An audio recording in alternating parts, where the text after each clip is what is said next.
What are we looking at? What can you tell me about your car? So this is my 71 Mach 1. Okay. It was an original super street car back in the day. It had a bunch of iterations. It went from a totally factory class 351 Cleveland 4-speed car to this back haft and then front haft big block Ford powered automatic. But it's never been a street car. It's been a race car since it was brand new. When I got it, it'd been off the road off the track for about 30 years. Wow. And I've kind of pieced it back together to where it'll run and I can race it again. And debating if I'm going to just start racing it or if I'm going to put a plate on it and start driving it. Oh, wow. Gotcha. So what modifications or custom work has gone into it? So this one's got a square tube chassis. It's 2x3. These are originally unibody cars. Okay. And then it's got a full cage in it, tubbed in the back with a 9-inch. Strange disc brakes all the way around. This is a 460 cubic inch big block Ford. Runs on 116 race gas. Wow. Personally, why does this car matter so much to you? I really appreciate kind of time capsules.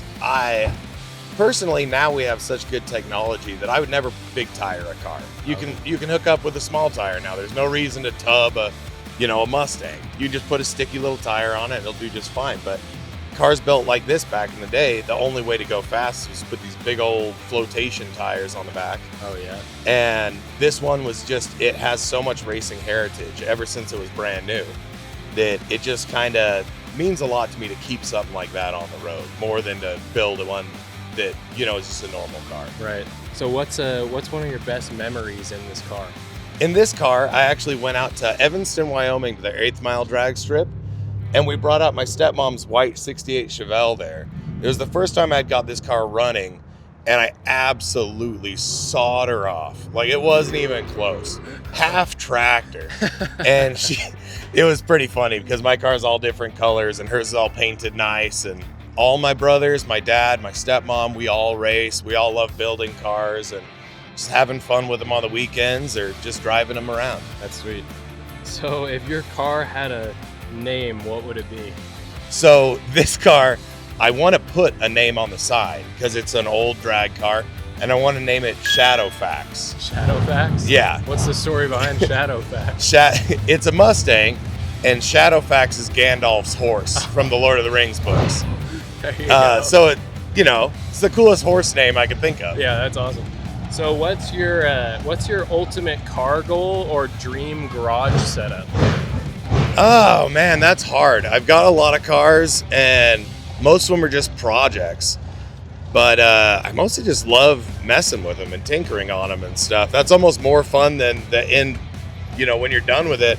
I always just end up getting rid of it once it feels like it's done. So just a garage full of projects I can just waste time on. So I'm with Gearhead Grotto here in Springville. Oh, cool. What we do is create luxury garages for car collectors. Oh, yeah? And so around the country, we're trying to make tracks with garages on them so people can race their cars. Oh, yeah, and rent out garages at the track. That's cool. Right, yeah, and then the garages have like lofts and everything, so it's more of a hangout. Yeah. What's your favorite thing about while driving this car? Does it turn heads? Does it make people... Yeah, so it's got mufflers on it right now. Usually when I drive it, it doesn't. Yeah, a lot of it's the feeling. With it all raked out like this, you sit almost in the back seat of this car. Oh, wow. So when you're sitting in it, it's just very obviously a race car. It doesn't feel like you're driving anything normal. That's awesome. So you're very against electric, all that new stuff? I mean, that stuff's cool.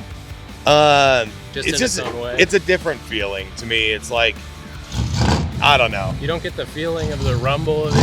No, or even like traction control and stuff. It's kind of like, it's not as scary. It's not as exciting. Right. Even though it's faster. Yeah. Yeah. So what can you tell me about the car that you're building with your dad? So the Dragster, we just picked this up in Central California, and we're putting it back together as a comp eliminator car. Wow. It's small block powered. We're hoping to bracket it probably 890s or 90s. Okay. We're going to take it up to Boise hopefully this year or down to Vegas to actually race it on a good prepped quarter-mile track.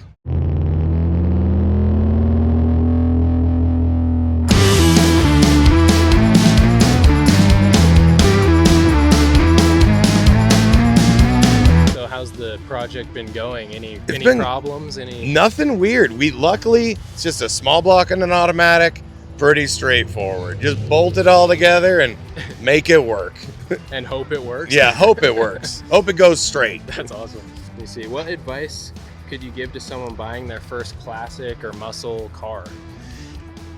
It really just depends. Don't get in over your head until you're ready. Because sometimes it's hard. If you take a car all apart, it's real hard to get it all back together.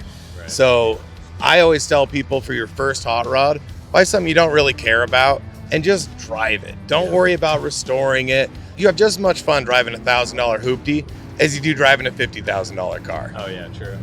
Do you have anything to say about the rest of the line? Oh yeah, we've got a big block 68 Chevelle. It's my stepmom's drag car. Then we've got the 68 El Camino that has a 6.2 LS and an 88 millimeter turbo on it. That car just went to Vegas 4 weeks ago and went 958 at 147. Oh, wow. It's actually my dad's work car. He drives it back and forth to work every day. It's got a 4L80, so it's got overdrive. It cruises down the freeway great, and it runs mid-nines, so we can't complain. Can we go check them out? Yeah. I love the paint job on this one. Yeah, the plan is to paint the El Camino to match it. So my stepmom's car and my dad's car will match. Oh, that's sweet. But is that his wanting or her wanting? His. It was his idea. He likes El Caminos. She wanted a Chevelle. And so we pieced this one together out of a couple of parts cars we had. Okay. And just kind of threw it together for a quick race car. And then we just kind of fell in love with it. And it just kept growing and getting faster and better. Now it really needs body and paint. It's rough looking, but it runs and drives good. That's awesome.